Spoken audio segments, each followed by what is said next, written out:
So welcome everyone to ABPANC's webinar on exhibiting. My name is Vicki Afontis. I'm your ABPANC president, and I'm really happy that you all took your valuable time out tonight to join us for this presentation. Just know that ABPANC really appreciates your willingness to volunteer and to promote certification. The board, I think I speak for the board when I say, a really big thank you to all of you for your interest and also for all of your hard work. We can't be everywhere all at once, so we really do rely on our volunteers for that to help us out, and you guys do a phenomenal job, and so thank you so much. I do have quite a few things to go over with you all tonight. So I might be talking a little fast, but just know that at the end, there's going to be plenty of time for questions and discussion. And so I do kindly ask just a couple of housekeeping things. One is, if you can mute yourself only so not everybody, because we have a pretty big group, and that way we don't all hear like what you're doing, I guess. That will be really helpful. And then at the end, I'll ask everyone they can unmute in case you have questions, and we can have a nice, lively discussion. I was getting ready to say housekeeping issues. Let me tell you where the bathroom is, but you guys already know that, so I can move on. All right, so our presentation, it wouldn't be a presentation without objectives, but tonight we're calling them goals. So what we're going to do tonight is pretty much I'm going to give you an overview of the exhibiting process, as well as go over a little bit of exhibiting logistics and messaging, also go over what's new, as well as how to answer some of the difficult questions that you might get while you're exhibiting out in your component or your conference. At the end, like I said, we'll have time for questions and discussion. So my hope is that at the end, you guys are all going to feel like experts and ready to represent ABPANC. A few introductions to start off. First, I'd like to introduce you to the ABPANC board. You guys all know me there on the side. I know there's never a good hair day, but sorry, that's the way it is. So Lynn Nolan, she is right there smack in the middle. Lynn is our new president-elect. Very happy to introduce her to you, for those of you who don't know Lynn. And then Stu Smith, who is our secretary-treasurer and also our public member. And just a little tidbit bit about Stu.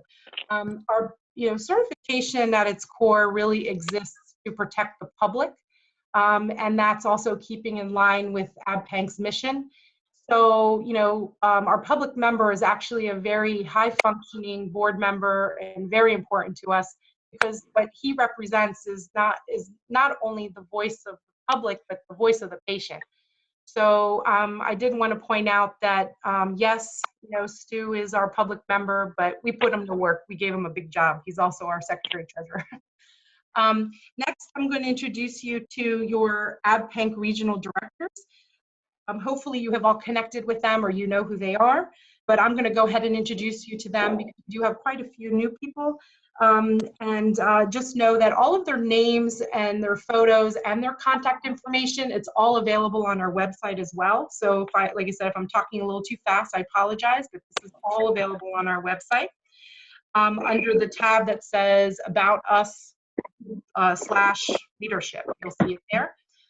So your regional directors, and these are your ABPANC, they're board members. They are your region directors for all the different regions. They are really your go-to. They are an incredible resource, and they possess just wealth of information when it comes to certification and recertification, as well as exhibiting.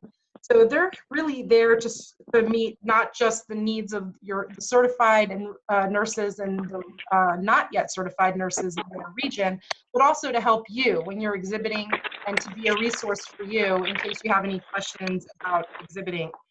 So when you really want to start with them, if you have a question when you're getting ready to go out to a component, go ahead and reach out to your regional director, because they can help you kind of through any questions or concerns that you have.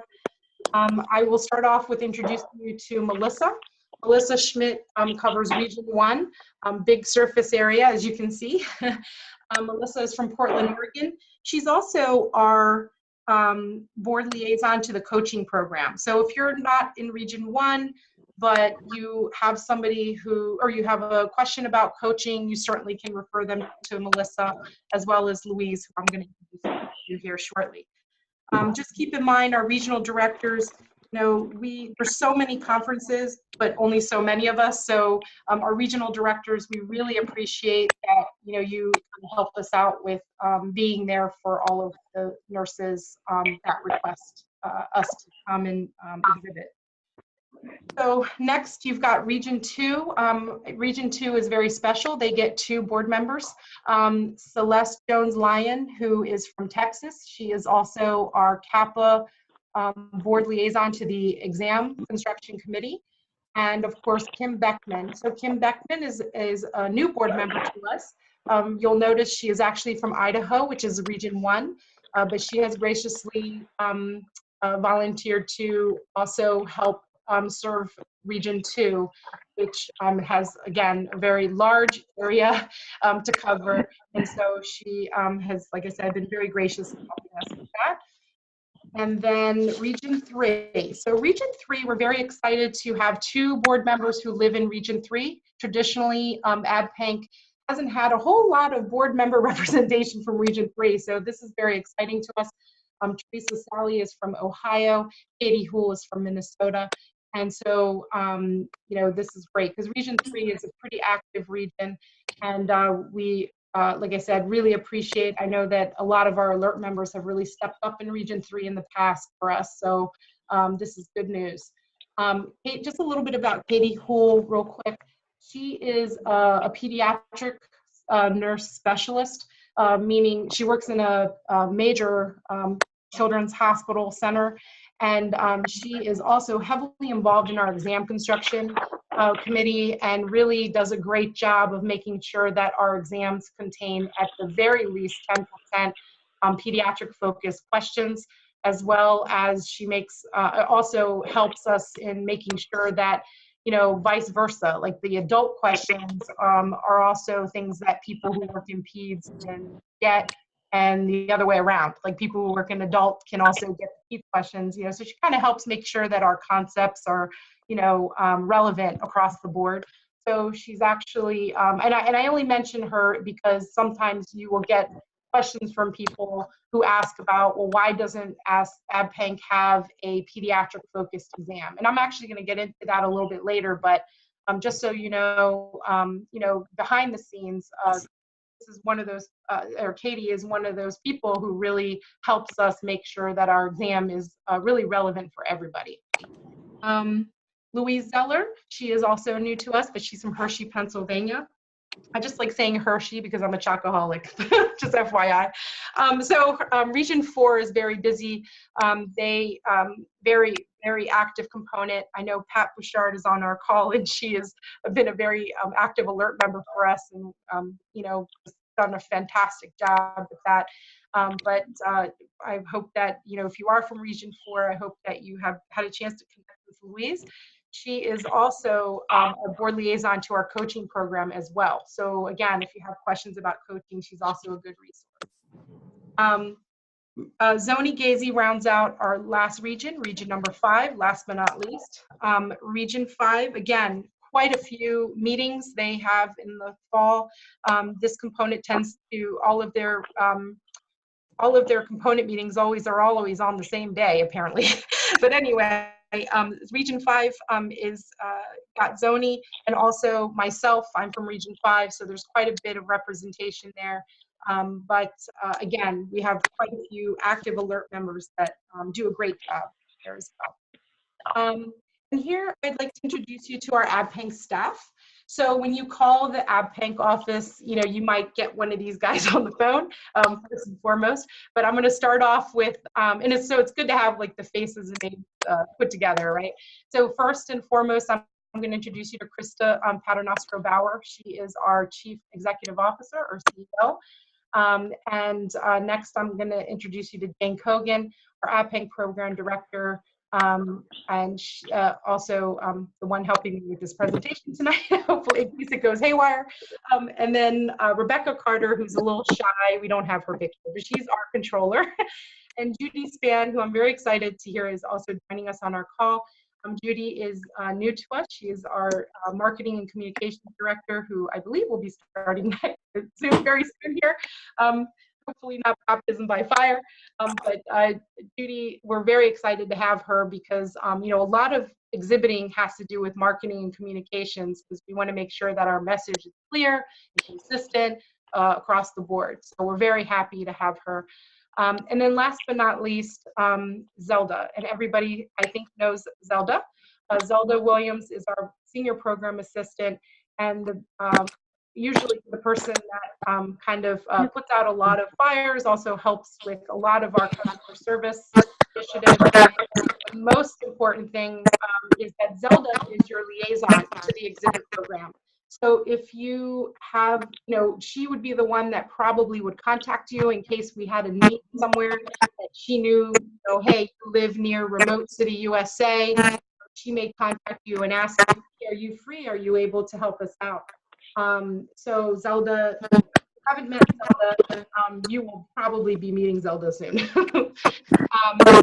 And just a little bit more about the ABPANC. Hold on one second. Are you guys able to hear me? Or am I fading out? Hold on. It's starting to break up. Okay, so Yeah. I don't know. Does everyone have their phones on mute? Because I think sometimes that's. Okay, so everybody does not have their phone.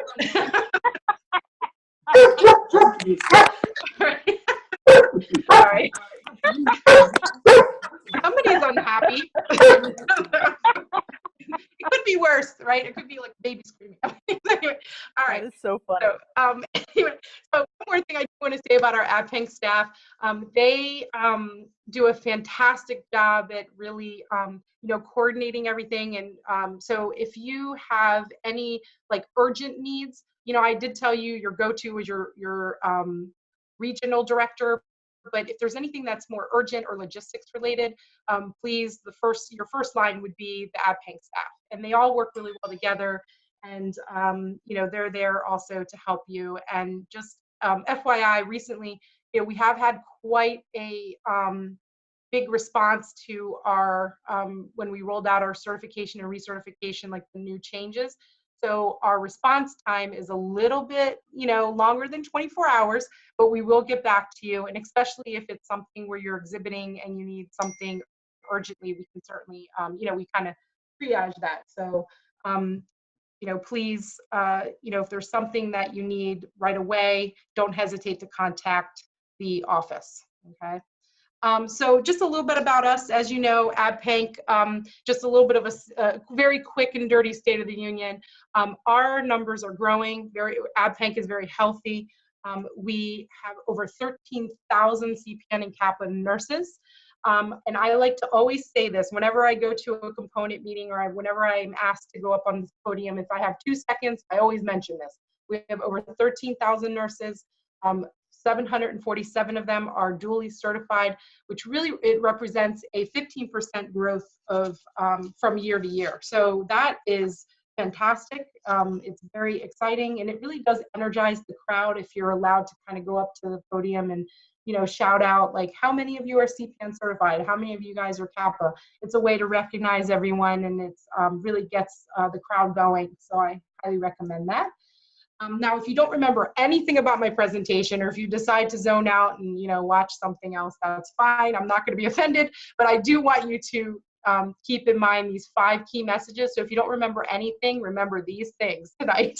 The first thing is that CPN and CAPA certification has many benefits.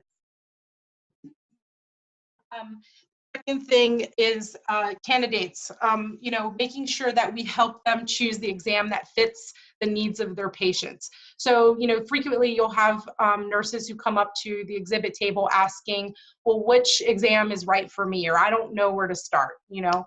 The third thing is that we want to make sure that we convey that ABPANC has resources to help nurses succeed in passing the CPN and CAPA exam. And we're going to talk a little bit about those resources. The other thing is we want to make sure that the nurses who are already certified know that we have resources to help them maintain their credential. And then last but not least, also we want to convey that ABPANC has rewarding opportunities for certified nurses who want to promote certification where they live and or work, and also if they want to volunteer, because ABPANC has quite a few very rewarding volunteer opportunities. One of them being an alert member like you guys. I will say that everything that I'm going over tonight will be available on our website. And I believe Jane is taping me, so this webinar, if you really want to hear me all over again, you can listen to me all over again.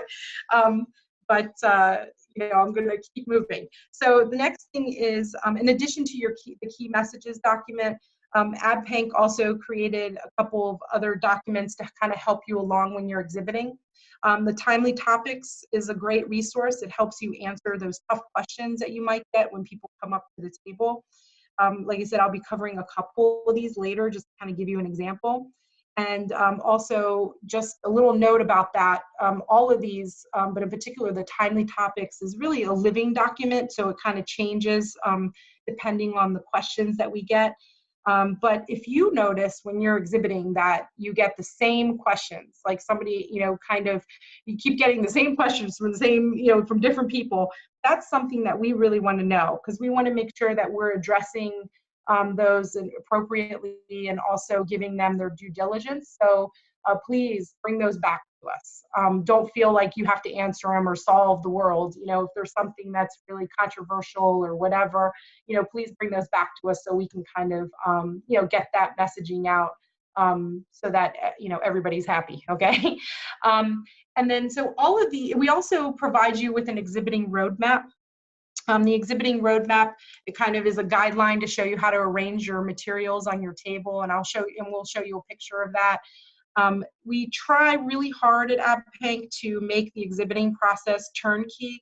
So we've created like all these different resources for you, as well as at the bottom here on the screen, you see we have a couple presentations that, you know, you don't have to make these up yourself. We provide them to you.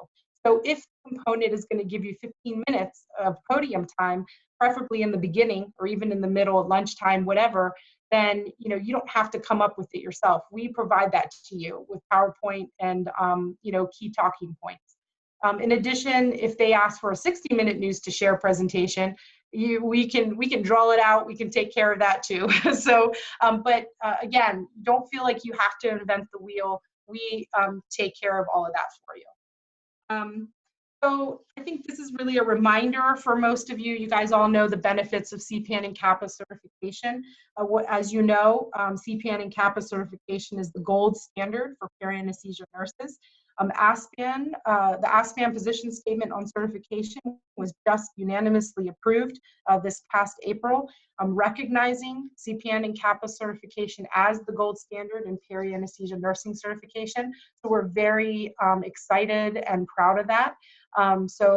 Again, a nice message to convey when you are exhibiting. So just a few logistics. Most of you will probably be just driving or going to a component meeting that's near you. That's part of the reason we reach out to you as an alert member. But once in a while, you may have to make a flight arrangement. You know, if Hawaii's calling, no, I'm kidding. But seriously, you might have to make a flight arrangement. And so I do want to let you know that we prefer that you use our travel agency, which is Pro Travel, because they can then make that arrangement for you, and it would be put on the ABPANC credit card, so you wouldn't have to worry about getting reimbursement. That is the phone number there is provided for you. Again, it's on our website, or we can also help you out with that. Basically, when you call them, you enter that 4759 extension and then group number 2. You tell them you're traveling for ABPANC, and they will then hook you up. Hotel arrangements, if you need to book a hotel at this time, we ask that you make your own arrangement and we will reimburse you. However, if that's going to create a financial hardship for you, please, by all means, just let us know, because we can help you. That's not a big deal. We can certainly make the arrangement for you and put it on our credit card directly, so that way you don't have to do that. You know, right at this time, that's the process we're using, is we're asking you to, you know, go ahead and make your arrangements, and we will then reimburse you for that. Same thing with the component meeting. Most of the components are really good about giving us or giving the ABPANC representative a complimentary registration. However, we recognize that some components, you know, are just not able to do that financially. So we don't want you to feel like you can't, you know, go and exhibit and, you know, meet their needs because of that. So if you need to register for your component meeting, please let us know so that we can, again, reimburse you for your registration, because you are doing us a favor by going there and exhibiting, and we want to make sure that you're taken care of as well. So ABPANC materials, you know, if you are not necessarily going to be there to exhibit, but you have a request from somebody, Zelda is the one to contact. She will send you whatever materials you need. Of course, sometimes, you know, alert members, you all do a great job of going out to hospitals and other smaller venues for us, because as part of our exhibiting policy, our board members really attend one meeting a year, or that's what we allow for our board members for the most part. So we try to go to the conferences, but we do get quite a few requests from nurses who want to exhibit or have some ABPANC representation at their local hospitals or their panel weeks, etc. So this is really helpful. You know, Zelda can send you those materials so you can go out and exhibit there. What Zelda needs, though, from you is basically how many nurses you expect, where to send the materials, and then, of course, when. So if you are planning to represent ABPANC on your own, like at your component or at your own hospital, please take advantage of that and let Zelda know. We can send you the materials. It doesn't have to be a formal exhibiting, you know, conference or whatever that you go to. It can be just something that you do for your own unit or your own hospital or your own component. So let me see here. So this is just a picture of some of the exhibiting materials that you'll receive in your little care package. For each meeting or every, especially component meetings, we send a big like exhibiting package, which is kind of like the little ABPANC care package, and it has everything you need to represent ABPANC. Now, if you're going to be going to like your area hospital, or if you're doing just like, you know, if you're coaching, it might not be quite the same. You know, we might not give you all this material, but we will certainly send you whatever it is that you need. So, but this is an example of if you're going to be going to a component meeting. The only thing missing on this picture, which I just realized, is our tablecloth, which is, we do send you a big purple tablecloth that says ABPANC on it. Which is very nice. So what I tell everybody is, you know, just tell everyone to look for the purple table. That's what they look for usually.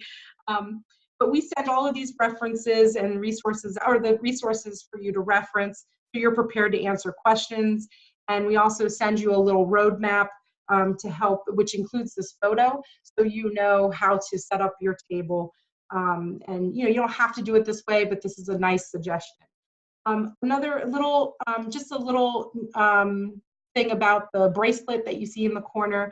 So as an ABPANC representative, you can raffle off one of the engraved amethyst bracelets, and then that's done upon request. So just let us know, you know, if that's something you want for your meeting, and we can certainly send that out to you. And the person to contact about that, again, is Zelda, as your exhibiting liaison. I realize we do also have some coaches on the line, so, you know, please, you know, some of this information is also good for you, because a lot of times you may be asked to kind of help out at the table. So I hope that you'll find some benefit in this presentation as well. I'm sorry, I should have mentioned that earlier on, because we love our coaches. Now, this is something else you'll receive in your box. It's what we call the ABPANC lead sheet.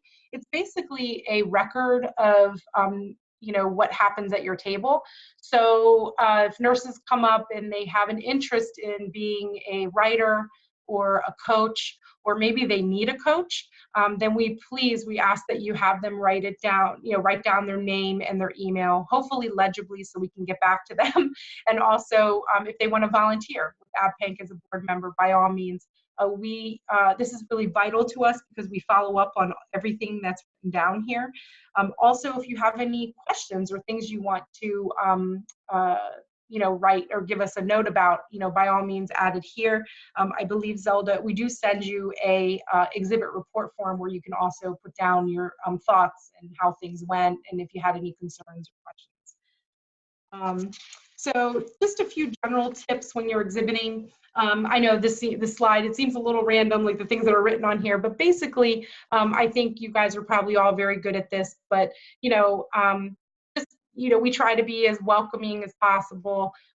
I prefer not to stand behind the table because I think it's a little more intimidating for people when they're walking by. I like to stand like kind of by the corner of the table and in front so that I can engage them as they walk by. I think a lot of times the people who walk up to the ABPANC table, you have two types of nurses. The nurses who are certified and, you know, they're very engaged and they want, you know, their pens and their ribbons and they want to talk to you about things. And then you have the nurses who seem a little more timid because they're thinking about certification, but they don't want to, you know, they're worried about saying it out loud, or they're just a little like scared, for lack of a better word. So, you know, just keep in mind that, you know, being kind of open and approachable is really helpful to not just them, to everybody, really. So the other kind of a few little points, you know, I always tell everybody wear comfortable shoes because you're going to probably be doing a lot of standing. But I think as nurses, we do that anyway. We wear comfortable shoes everywhere. And then also, you know, feel free to wear purple. I mean, that is the ABPANC color. So board members, yes, we do wear our purple, like CPN Kappa scarves, but as a alert member, feel free to wear as much purple as you want. You know, put on a ribbon, a pin, whatever you need to really get yourself, you know, kind of in that promoting mood. Don't worry. The other thing I like for everybody is please don't worry about being like the, you know, like knowing the answers to everything, because nobody really expects you to know everything. But what nurses really want is just somebody to bounce ideas off of, ask their questions. They want someone to listen to them. So if there's something that you don't know the answer to, that's okay. It's kind of like the Joint Commission when they come in and they ask and you're like, oh my gosh, okay, I don't know the answer to that, but I will find out for you. And that's really sometimes all you can do. But we do try really hard to provide you with a lot of information that you can use to help, you know, answer questions for nurses that are coming up. So here are some of the resources that we provide you and that you'll have with you at the table. Also, everything here is available on our website, especially, you know, information about the study tools. These are just a few of the things here. In the one corner here, you'll see requirements for certification. It's a visual about the requirements that are required for either dual certification, CPN and or Kappa certification. Really good little pamphlet to give, or it's a card, it's a postcard to give the nurse who's not sure, like which one do I do? Like, do I do CPN, do I do Kappa? It sort of lays it out for them. I like to give these to managers as well, because sometimes managers, when they come up to the table, don't know like what to encourage their nurses to do. And this is really helpful for them because it's a nice visual that they can even post on their bulletin board at work for their nurses to look at. The CPN Kappa exam study tools, this is my absolute favorite postcard. I hand tons of these out to anybody who comes up who even whispers that they might be thinking of becoming certified. And the reason for that is it's a front and back. I'm sorry I don't have the other side, but it gives you all the list of all the study tools that ABPANC offers, the majority of which are free. It also connects them to our practice exams, which aren't free, but they do with wonderful resource for them if they're studying. So though that's a really good, the yellow postcard is a really good one if you have somebody who is looking to be certified. The question and answer certification now booklet also provides an overview like of the benefits of certification, as well as some of the exam blueprint content And then we have the study tips brochure, which also contains some helpful study advice. The app card, that gives information about the 2 apps that ABPANC has, one of them being the study question app, and the other one is the certification app. The certification app is free, and it's really nice. It kind of walks the candidate through, deadlines and dates and, blueprint, and it has everything they need in order to get certified. It's sort of like a mini version of our web page in a way. So here's just a screenshot. When I am exhibiting or out talking to nurses, I like to have either my phone or my iPad. You don't have to, but it's always good to have something where you can connect to the internet and go to cpancappa.org. And I like to navigate through with people one-on-one. So right here, this is just a representation of the resources that we have. Under study tools, you'll see it lists them all, like the certification app, the handbook, the blueprint, references, the study plan, our question of the week, our practice exams. I mean, we got them all there. Our webinars. What doesn't have under study tools is coaching, but I always promote coaching because that's very, very important. Our coaches are very special because they really are sort of like the certification champions. They help, especially with those nurses who don't know like where to start and what to do. They're very good at helping them navigate through the whole process and helping ease a lot of the fears and anxiety when it comes to taking their test. So another really important thing is to help hook them up with their certification coach. This is another screenshot just of our study apps. This is the our study question app, which contains, this says 25. There's actually 50 questions, 50 CAPA questions and 50 CPAN questions, so it's 100 questions. And it's $9.99. It's available on Google Play and at the Apple Store. And the nice thing about this is you can take these questions as many times as you want. Like I always tell people, if you're waiting in the store, in the line at the grocery store, pull out your study app. You can do some questions. And the nice thing also about these is I always make sure I tell nurses that it doesn't matter which exam you're studying for, all 100 questions are relevant to you, because the CPN and CAPA, the content is very, very similar. The blueprint, if you look at our blueprint, it's the concepts are really, they overlap quite a bit. So they're all going to be relevant to you, regardless of which one you're studying for. Oops, wrong way, sorry. Again, a little bit more about our certification coaching, or certification coaches. Zelda is your contact for that, as well as Melissa and Louise. One of the nice things about coaches is they do help the candidate identify and use the most helpful study strategies for them. So, I always call out Lori everywhere I go, but Panic did a really excellent, one of the things they did is they made a poster board of all their coaches with their pictures and posted it at their component meeting. And that was really, really nice because it kind of let the members of the component see who is available for them, and it kind of helped connect them and make that connection. But if you don't have that, that's okay. We will provide you with that list of coaches. So if somebody comes up to your table, you can have that list and let them know, okay, well, where do you live? Oh, you live in Manchester? Well, here, we have a coach for you, so that lives, maybe they live 30 minutes away, but, they can connect with you by phone. So the other thing, this is something that really boggles my mind, is people don't take advantage of scholarships. I'm a firm believer that, money should never get in the way of someone, reaching their goal of certification or recertification. And we have tons of scholarships for, certification and recertification. So please encourage your nurses, if you have someone who mentions that their place of business or their facility doesn't pay, please refer them to our website so they can apply for a scholarship. Tons of resources. You guys all know the pens, the buttons, and the ribbons. Everybody loves these, right? But these are resources for our already certified nurses.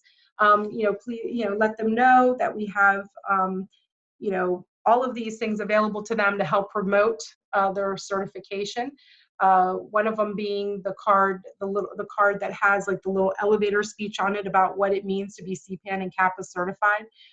We have ribbons, we have, like I said, the pins, the pens, we have a guide on how to recertify. So if they're not sure about that, we can help them with that. And then of course we have links to the online store where they can purchase items to further promote their certification. And then this is something new. We have these business cards that we also provide in your care package. I like to call it the care package. There's no food in it, but the care package, which has talks about, you know, introducing yourself as a board certified perio anesthesia nurse. And I find I really love this. I like handing these out because I think that we should all be encouraging our colleagues to be introducing ourselves as board certified to the public. Also, we have a retired status. So if you have a nurse or someone who meets the eligibility requirements for this and they've completed the application, which includes also a $100 fee, then they receive the following, which is a framed certificate indicating that they are retired CPAN and or CAPA status. They get a retired CAPA or CPAN ribbon. And they also, retired status, I should say, ribbon. And they also will receive our News to Share newsletter, and they are eligible to attend our sort of celebration luncheon at the national conference where they do receive a special recognition. Certification Achievement Award. This is something this is a really wonderful, especially if you are exhibiting in your hospital or exhibiting at your, just like at a component meeting that's not like a big conference, but like smaller where you have more grassroots. This is fantastic. This is a really nice award that we give out to units or departments that are 75% or 100% of certified nurses. And these are nurses that are eligible for certification. So that's how we count them. But basically this award, what happens is we announce the winners in March during Certified Nurses Day. And it's a really wonderful, you know, free way to recognize those hospitals and units that have achieved this designation. We also have a new place on our website about that lists research. So if you have somebody who's interested in research, you can refer them to our website. We have a whole list of research articles talking about the benefits of certification. So I'm just going to transition here into talking about what's new.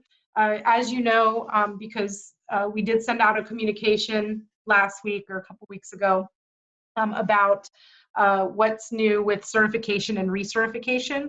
And I'm going to back up and say that whenever you have somebody who, it's really important to convey to nurses that when they want the most up-to-date information regarding ABPANC and certification and recertification, that can always be found on our website. When you go on to cpancapa.org, the first thing I do is I look on the right-hand side where it has what's new, because that's where the most up-to-date information is. So if they click on those tiles, it walks them through all the changes and everything. But I'm going to go through just a few of the changes here because I want to make sure that you, understand some of these, because I know that you may be getting some of the questions about this. So our updated certification requirements, and these are based on recommendations that came out of our recertification task force that was made up of nurses from all over, and also ASPAN representation, and ABPANC board. Basically, the new requirement is that you, in the 2 years prior to certification, initial certification, we require 1,200 hours of direct clinical practice. Previously it was 1,800, and so now it's 1,200. So that helps, I think, some of those nurses who have transitioned from maybe a critical care area who are now in a PACU, for example, who maybe they work full time for 2 years and they get that experience. So we're hoping that helps with our certification numbers and making it more accessible. We've also streamlined our dates and deadlines, both for certification and recertification. So from now on, you don't have to remember all these weird, like, registration and exam, registration and administration windows. It's always going to be, the registration windows are always going to be from the 1st to the 15th, and the exams are always going to occur from the 15th to the 15th. So for example, in the fall, our registration, our fall registration is always going to be from July 1st to September 15th, and the exam administration is always going to be September 15th to November 15th. And then in the spring, similarly, January 1st through March 15th will be the registration time. March 15th through May 15th will be your exam time. We also, the next thing is the vouchers I'm going to talk about. So this came as a direct result of alert members like you and ABPANC board members who went to, who went to exhibit. This came from we got a lot of feedback from people wanting vouchers for certification and recertification for their employers, or for employers to be able to have vouchers. So we are very happy to announce that with our new Learning Builder system, this is something that we could accommodate. And this has been a very successful so far program. We've had quite a few people take advantage of these vouchers for both certification and recertification. So this is something that if you have a nurse who comes up and asks about, you can be very proud to say, yes, ABPANC can do that. Also, the last thing on my list here for about certification is the Learning Builder. So Learning Builder is our new platform for certification and recertification. It is a pretty user-friendly when we're talking about certification, of course. I'm going to start there. It does walk you through, when you log on, you create an account, it walks you through how to apply, take the CPN, CAPA, or both exams. And I will say that, it's new, it's brand new. We just started this in July. So as you know, like when you have like a new electronic health record, like all the angst and the stress. So this is sort of, we're kind of working through that also with this. I think that we're making big strides. I think that people are starting to kind of calm down and get it. But I'm just going to be totally honest with you. This is something that, it's hard. I totally understand. I always have trouble too when I have to learn something new. But what I like to tell everybody is, or when I'm talking to nurses one-on-one is, just, take a deep breath. It's not that bad. I always start off with, it's really not that bad. You just have to spend a few minutes kind of looking at it to sort of grasp it, and you'll be fine. And I promise you, because if I can get it, anybody can get it, trust me. So I will say that when you are talking to nurses who have questions about Learning Builder, if it's related to things that, like logistical things, like they can't get in or their account doesn't work or something like that, please refer them to us so we can help them, and that would be the main office. But if it's something regarding navigating through how to add like their contact hours or how to enter data, and we do have guides online that can help them with that, and I'm going to show you those. But I'm just going to go over real quick what's new with certification as well, or recertification, sorry.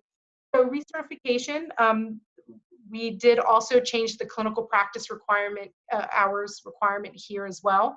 In the 3-year certification period, we've reduced those hours from 1,200 to 900. One of the big pushes behind this was, again, looking at what is our workforce really doing? Why is it that a nurse who works part-time, who might be there 20 hours a week, why would she not be eligible for recertification because she didn't have enough hours? Because certainly she's just as competent if she's working 20 hours a week, the person who works 40 hours a week. Because, people's lives change. Maybe you're not going to be working 40 hours a week with call every week, forever. So, and this was a way for us to recognize that and also to modernize the rest of our requirements. So that's one of the reasons we sort of looked at this, but I am very happy to say that the 900 hours clinical practice requirement was something that we could do for our nurses, because I think that's really important, because that also captures nurses who sometimes just work PRN, but maybe they've been a CPAN for 30 years, or a Kappa for 25 years. Well, that's, but they're still current on their practice. So it also allows us to capture those nurses as well. So we've also, we have here streamlined dates and deadlines, but really this hasn't changed much. The spring recertification deadline is April 30th, and the fall one is October 31st. And those are really hard deadlines. So if somebody forgets, we do have a reinstatement process that they can go through, and that's also outlined when they try to go through that. That kind of walks them through. Our audit process has changed. So here it's a little different. So in the past, when someone was audited, they were told up front, you would get your little certificate or little not certificate, but email notification that said, congratulations, you've been selected for audit. Now, the difference now is that we still audit the same number of candidates. That's the same, but the selection process is totally random through the computer, and the candidate is now, or the certificate is now notified after they submit their application. So that's when they get notified that, oh, hey, by the way, guess what? Congratulations, you've been notified, or you've been selected for audit. And then the candidate has 2 weeks to upload their documentation. And I'm going to talk about uploading documentation here in a second. So that's a little bit of a change with the audit process. And then I'm going to skip ahead and just say we do have vouchers for recertification as well. That's on the bottom of the screen there. So I'm going to come back up to Learning Builder. So here we go. With the recertification, you're probably going to get some questions about this, but when nurses log on to the Learning Builder for the first time, they need to create their account or, create their profile. And then when they go to recertify, the first thing they need to do is choose how they're going to recertify. So this is a step that sometimes gets missed, and then people think, oh my God, I can't get in, I can't do anything, it's not letting me do anything or whatever, and they get really, really anxious. So it's really important to let them know, like, you really do have to choose first how you're going to recertify. Are you going to recertify by exam? Because if you recertify by exam, then it walks you through the whole, okay, I'm applying to PSI for a test site, blah, blah, blah. If you're recertifying by contact hours, which is most people, then it takes you to, you click on that, you select it, it takes them to their dashboard. Their dashboard is exactly what it sounds like. It gives them a snapshot, it gives them of what their certification needs are, meaning they know, okay, I need this many contact hours for indirect care, this many direct care, I need these 2 verifiers to verify that I have worked 900 hours, and then it gives you the option, or not the option, it gives you your section to put in all of your continuing ed activities. So one major change is that we now require that nurses log their continuing education activities. So what that means is, if in the past, if you've had somebody who's used the continuing education log in the past, then that's not going to be such a big deal for them because they did it all along. But for those people who never use the continuing education log, this is new. You have to put in your list of continuing education. What's optional is uploading the documentation that goes along with your continuing education hours. So that is an option, but I will say that ABPANC strongly recommends it. And the reason we strongly recommend it is precisely because of what I was telling you about auditing. So let's say you have somebody who, puts in their whole, continuing education hours. Like, for example, I went to the ASPAN conference. I put in my 37th national ASPAN conference. I got 18 hours of, direct care, let's say. I enter that in as my continuing education activity. Well, it really behooves me to take a picture or to scan that document, scan my certificate, upload it. Because let's say I get audited at the end of my 3-year period. Well, then all I have to do is say, oh, okay, cool, I'm audited, whatever. I don't have to do anything. I can go get myself a pumpkin spice latte and go on my way because I don't really have to do anything. I've done all the work. But let's say I'm one of those people who says, I don't want to mess with this. I don't have time for it. I'm not uploading anything. fine, that's your prerogative. However, what ends up happening to those people, what ends up happening is, let's say they get audited. Well, then they have 2 weeks to upload all those paper documents because ABPANC no longer accepts, the ream of paper with all the copies of certificates. We're not doing that anymore. So now that we're in the 21st century, we require that everyone upload their certificates. So we do have a guide on how to do that. It's basically involves scanning. And so please, if somebody is kind of stressed about that, or they're worried about, oh, I don't have a scanner, I don't know what to do with that, we can help them with that. Please don't let that be like a roadblock. And sometimes that's why I have the little thing there that says, keep calm, we're here to help. Because I think that's really stressful or hard for people if they're not used to that technology or if they're not used to doing that. So we are here to help them with that. But my point in going through this with you is that it's really important to highly recommend to nurses that when they enter their continuing education activities, that they really should be uploading the documentation at the same time. Even though it's optional, it really helps them in the end.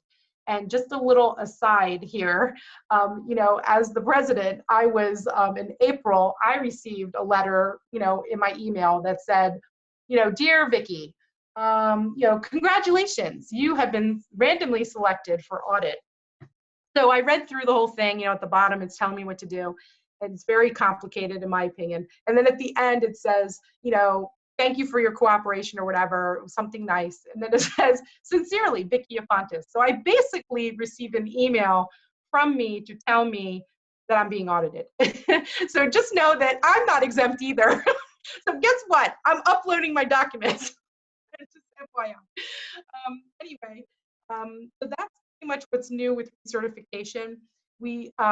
I will skip over this real quick so I can show you. This is our learning builder. I know it's a horrible slide, but on the left-hand side, you have what's new with what's new with certification.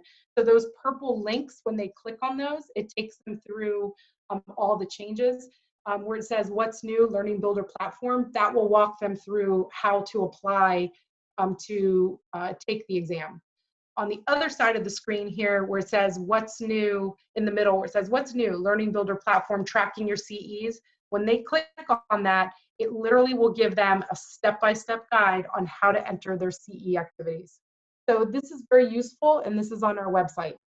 It's under the what's new tabs. So that's why, like I said, it's helpful to have like some type of technology if you're going to be exhibiting, like your phone or something where you can access a website. We've updated our frequently asked questions, so this is really helpful as well for nurses. So by all means, refer them to this, because this sometimes they don't really need to contact us. If they go to these questions, they can look through them and they'll get their question answered, and they don't need to bother waiting for one of us to respond to them. So sometimes it's quicker, actually, to go through the frequently asked questions. So I highly encourage that as well. So just a little bit about what happens when you're at the table and someone comes up and asks you a difficult question. So I'm just going to go over just a few things. So, we kind of talked a little bit about Learning Builder. And, basically, like I said, this is what I would do is I would, because I'm by no means the expert either on Learning Builder, but, refer them to our website where they can kind of navigate through all of the, not only frequently asked questions, but the guides, because these guides are really, they're very helpful. Of course, nothing's perfect. There might still be a question, or they're not sure, they don't know what to do, and that's okay. Refer them to us at ABPANC. We can help them. If it's really urgent, of course, you can always try to get a hold of your regional director, but truly the best thing to do is refer them directly to ABPANC so we can help them, okay? So the pediatric exam. So this is another kind of a controversial thing that sometimes comes up. Nurses always want to know why we don't have a pediatric focused exam. It has always been on our strategic plan to look at this. We are continuously or always revisiting a pediatric focused exam, but our current data shows that really only 4.2% of our certified nurses care for pediatric patients more than 50% of their time. So right now, we don't have the data, or I'm sorry, it's not something that we necessarily will be doing right now, but doesn't mean that we won't do it in the future. And what I like to tell nurses who are pediatric focused is, listen, 10% of the content of the exam is specifically addresses those needs of pediatric patients. And we work really hard to make sure that the rest of the exam is not something so obscure that you wouldn't know. Because truthfully, like anesthetic agents, they're the same, whether you're giving them to an adult or a child. Granted, the side effects are going to be the same. A lot of the things are the same. So it's not like you're going to get something that's totally out of, wackadoodle left field. Also, you have the test blueprint to kind of help you study. So, I always refer them to that as well. And also, when it comes to, like I said, pediatric exams, just let them know, yes, we do require 10%, but frequently, our exams contain more than 10% of pediatric-focused questions. So it really is relevant to their practice because it's peri-anesthesia nursing concepts, not pediatric concepts necessarily, or adult concepts, or adult health nursing. It's really peri-anesthesia nursing. So, and that's common. There's a lot of those themes and a lot of those concepts are, go across the board. So other thing is choosing references. This is a lot, like our coaches get a lot of questions about this, of course, like which references should we use? I bought this book, but I don't know, do I need to buy all the books? What do I do? Which book do I study from? That's my favorite. Which book do I study from? Well, the exam is not really a test of any one book. And that's really also another important message to convey. Our exams are written 100% by CPN and CAPA certified nurses, but the questions are all, we reference our questions using our references. I know that sounds terrible. Let me rephrase that. What I meant to say is our questions are written based on practice, but in order to validate what we are writing, we have to have some type of reference. So that's how we use our references. We use them to validate the questions that we're asking. Not the other way around. We don't use the references to write the questions. I hope that makes sense. But the best thing to do is when someone asks you, what do I do? What do I study?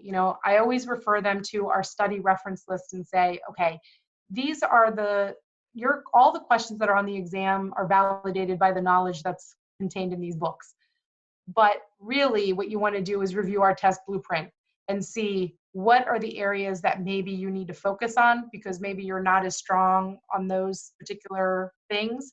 So like, let's say, you don't know anything about neuro, perhaps you want to maybe focus on reading a chapter on neuro in one of these reference books, this kind of thing.